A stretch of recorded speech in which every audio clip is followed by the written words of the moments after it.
abusive they are.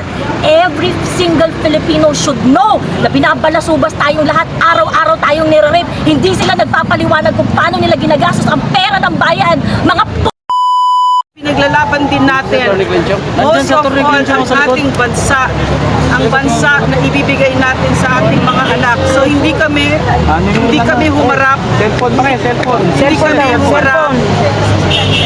Hindi kami humarap sa house ngayon kasi we do not recognize. Mas alam mo, mas maganda si Attorney Trixie. Sabay na po kayo. Sabay na. Tsaka si Atty. Glenchong. Tsaka si Atty. Glenchong. We think that it is unconstitutional. Okay, go ahead.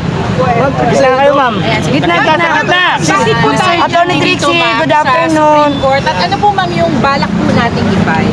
Mag-file kami ng petition for certiorari and prohibition with prayer for temporary restraining. Bakit ma'am? Ano po yung grounds po natin? Ano po yung ating Ang laman ng petition ay tungkol dito sa pagdidinig ng Kongreso tungo sa paggamit ng social media. Maliwanag para sa amin na ito ay paraan para malimit yung space o yung democratic space para makapagsalita at makapagpahayag. Ito po ay garantisadong karapatan sa ilalim ng saligang batas. Dahil dito, kailangan namin itulong sa Korte Suprema ang mga procedures na ito. May mga established na cases na po yung nagsasabi na kapag ang nire-regulate nila ay content, kailangan stricto talaga at kailangan may standards.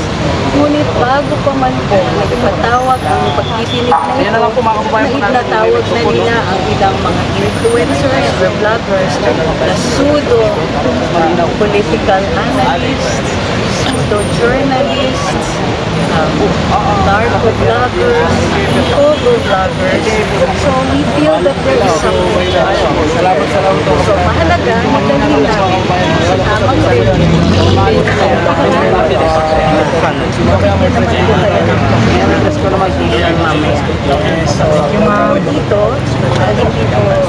po na kami tumungo sa Kongreso para sa kanilang pagdidinig dahil ang stand namin dito ay pati yung pagdidinig ay hindi po constitutional. So, first one is at the Thank you, Atty. Trixie. Atty. Trixie, pahabol lang ang tanong. Atty. Trixie, pahabol lang. Glenchong. Pahabol lang ang tanong. Si Atty. Glenchong interview natin. Ayun, si Miss Joey pa. Ay, si Miss Joey. Madami pa. Atty. Atty. or what is allowed entire proceedings, not just particulars. Ay, si Joey. Thank you, ma'am. Thank you, Atty. Glenchong. Si Atty. Glenchong. Yan, Atty. Glenchong, good afternoon. Ayan. Ayan, gusto namin yan talaga. Puro attorney yan. Okay. We are here. Sunahin namin yung ginagawa ng TRICOM laban sa akin, sa mga kasama ko. Hindi naman po kami criminal, hindi po kami gumawa ng masama. Sinasabi lang po namin yung totoo, even if it is inconvenient for those who are in power. Itong ginawa nila, gusto nila kaming pigilan. That is unconstitutional prior restraint on our freedom of speech, expression, and of the press. So kaya dumulog kami sa Korte Suprema para tigilin itong investigasyon na to. Because that is not fair to us. Kung nagawa nila ito sa amin, paano kaya kayo? At nagawa rin kay Colonel Grijaldo. Yes. Kaya po, obserbaran niyo po kung kami pupunta doon sa hearing. Obserbaran po ninyo kung paano nila kami i-treat. If they will give us their respect or if they will indignify us, makikita po ninyo yan. Kung kaya nilang gawin yan sa amin, gagawin din nila yan sa inyo. And it's time for us to rise together. Ito yung panahon na lumaban dahil wala nang mawawala sa ating lahat. Kukunin nila lahat. They will not stop. They will drag us all. Yes. Dahil hindi nila kayang sagutin ang katotohanan sinasabi natin. Wala pong nagsuporta sa amin kundi sarili lamang namin. And because of what? Wala naman nagsuporta sa amin. They label us as, so supported by Bobos and Drugs, that's very libelous. Pwede namin kayo kasuhan anywhere in the Philippines. 40 kami. We can file it anywhere in the Philippines. Ito si Dan Fernandez. Dan, mag-ingat ka. Because itong 40 na to, palaban to. And we will not succumb. Kaya nga, sabi ko sa amin, we're the magnificent 40 against the two despicable Marcoses and their minions. Pero kasama nyo kami, sir. Thank you. Kasama ng mga bayan dyan sa laban nyo. Kailangan namin ang suporta ng bawat Pilipino. The truth shall set us free. Yes, kailangan namin ang suporta ng bawat Pilipino. Yes. Yung, kami, we Tayong lahat, lalaban dyan. victory together. The truth shall set us free. Sis Joey, ikaw naman Sis Joey, sige. Ma'am Joey, ano po masasabi mo doon sa sinabi ni Abante sa Tuadcom po ngayon? Kanina. Pinag-isipan namin tong action na to, hindi to random. Alam nyo, kaming mga political content creator na align sa politics ni PRRD, we are not stupid. Alam namin yung galaw ninyo, alam namin yung laro ninyo, pinapanood namin kayo dahil kayo ang lalabanan namin, yung uri ng politika na gusto ninyong manaig dito sa Pilipinas, yan ang ayaw namin. Ayaw namin na binabalas-ubas nyo ang mga Pilipino, ayaw namin na tinatapakan nyo yung mga karapatan namin. We are not going to be intimidated. Benny Abante, we are not intimidated. I am not intimidated by you. And we are going to bring this fight kung saan fair ang laban. Doon tayo magkita-kita, doon tayo magsagutan. Hindi ako pupunta doon sa lugar niya, kung saan babalasubasin niya ako. Bakit? Na hindi ako makakasagot? And then they are going to impose a lot of things on me and would limit me to answer yes or no? Mag-usap tayo kung saan fair ang playing field.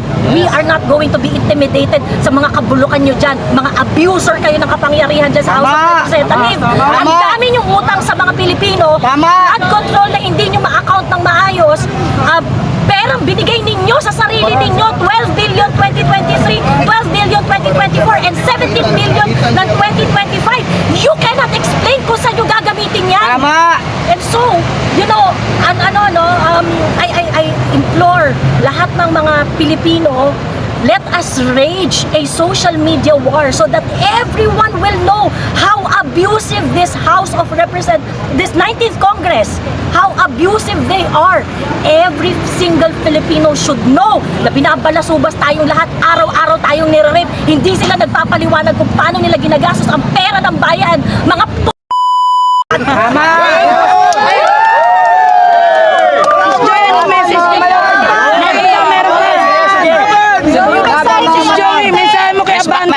Abante, ma'am. Respect mo na lang kay Ano Abante. mensahe nyo kay Abante?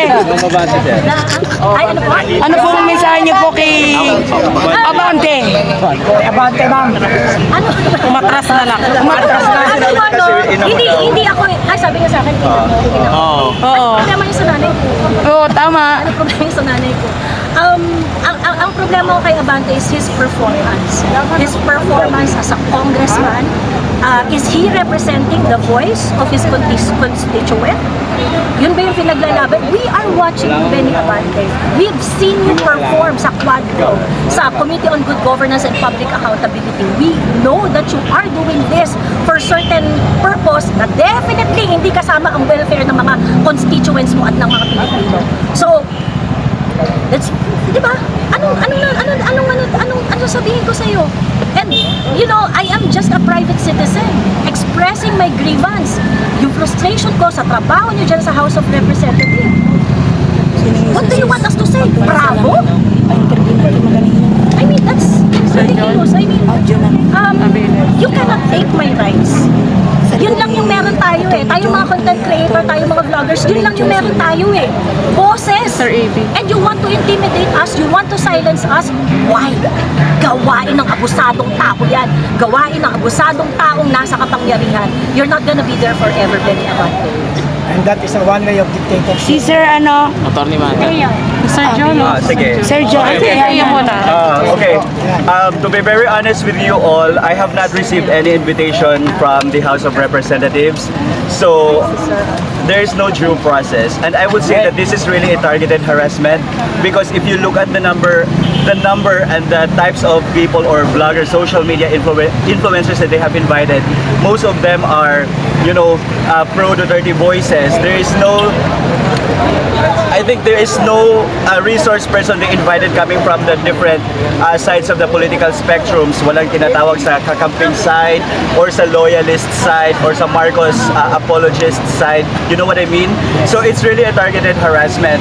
And also, the fact that they have not given me due process by sending me a formal invitation, it's already an attack to my constitutionally protected right because there is no formal notice. Tapos na-shock na lang ako. I was informed by a friend na my name is included. May PR na sila, pinost ng Philippine Daily Inquirer. And also, they have invited the wrong people. Because if they really are fighting fake news, then they should invite those who are knowledgeable about fake news peddling. Hindi yung mga people who are only writing their opinions. So, by that alone, they have not laid down the parameters na what constitutes fake news and what are the standards of what can be considered fake news. So, is writing opinion a fake news now? Is airing your sentiments, your frustrations of the government a fake news now?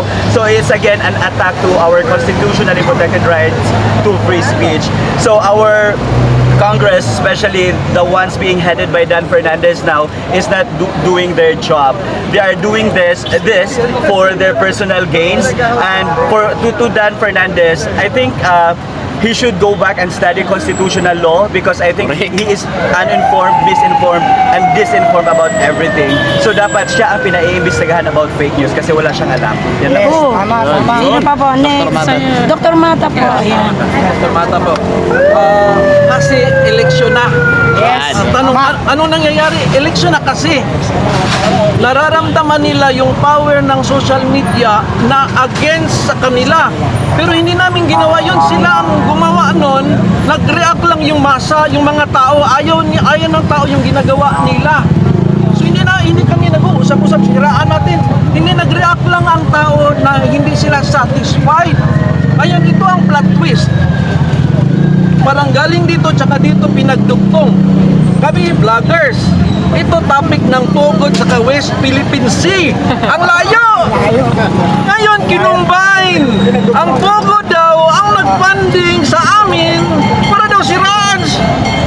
Plot twist. And ang hirap kami ha. Ang hirap paniwalaan. So, kaya ayan. Nandito ako, may mga pasyente akong may sakit, may dengue, iniwang ko.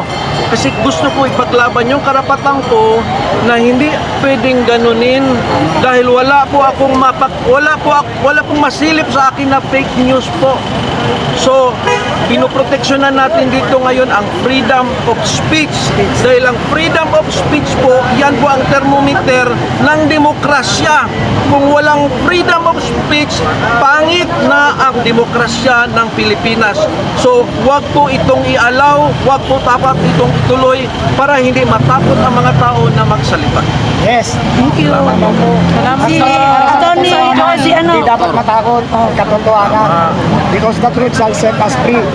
Dapat maging makabayan din sila. Hindi yung... Thank you po, Hindi Dr. personal, politika Mata. na yan. Politika na ginagawa Politika nila. na yun. Tarong politika na. Pero ang layo naman yung reasoning. Dalawang poles pinagkabit. Nakakatawa na yun. Walang maniniwala sa ganon. Connect the unconnected. Thank you po, Dr. Mata. Next po tayo. Salamat po. John. Ako si Kasama niyo kami sa laban. vlogger ng Cebu. Maliit lang ako na vlogger. Bakit andito ako? Dahil gusto nilang patahimikin ang boses ng maliliit na vlogger, ang boses ng bayan. Bakit kami tinatarget? Ang daming magnanakaw, ang daming mga adik, mga krimen. Bakit ang tao nagsasalita na ayaw ng korupsyon? Ang HOR natin ngayon, hindi na yan legislative body na purpose ng mga tao na gumawa ng batas. They are already weaponized to silence us. Look at HOR, look at the congressman. Anong meron? Komunista. Mga terorista terorista, mga criminal, convicted criminal. Bakit kami ang tutuliksain kung meron ng convicted criminal, meron ng klaro na mga terorista, mga komunista sa loob ng HOR. So, nakikita natin ngayon na ang ating gobyerno wala ng demokrasya. Ang ating karapatang magsalita, yun na ang last line of defense.